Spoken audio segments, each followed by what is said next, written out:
এই প্রতিষ্ঠানকে ছোটবেলা অনেকেই দেখেছেন, ক্যালেন্ডারের পাতায় লঞ্চের মতো দেখা যায়, আমিও দেখেছি।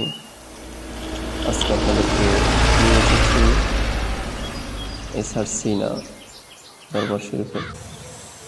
যেই দরবার শরীফ এশিয়া উপমহাদেশের মধ্যে বিখ্যাত। এই যে ভবনটা দেখা যাইতেছে, এটা হলো সারসিনার দিনিয়া বলা হয় যে ভবনটাকে। এটা আবাসিক, এখানে ছাত্ররা থেকে সার্বক্ষণিক পড়ালেখা করে। এটা দেখতেছেন একটা পুকুর, সৌন্দর্য বৃদ্ধির জন্য এখানে মাছ চাষ করা হয় এবং এই পুকুরের চারপাশে অজুখানা রয়েছে এবং এখান থেকে মাদ্রাসার সম্পূর্ণ ভিউটা পাওয়া যাচ্ছে। দেখতেছেন অনেক চমৎকার লাগতেছে।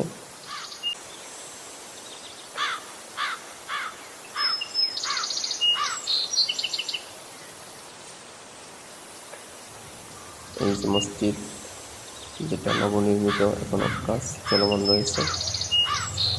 আর এখান থেকে আমরা যাইতেছি সারসিনার মরহুম যে পীর সাহেব শাহ সুফি নেসারউদ্দিন রহমতুল্লাহ আলাইহি এবং শাহ মহিবুল্লাহ সহ যারা বিগত হয়েছেন তাদের মাজার। এটা মাজার আমিনা। এই হলো মাজার। এখানে লেখা আছে মাজার শরীফের দৌলা নেবেন না। এখানে দেশ বিদেশ থেকে মানুষজন এসে কবর জিয়ারত করেন।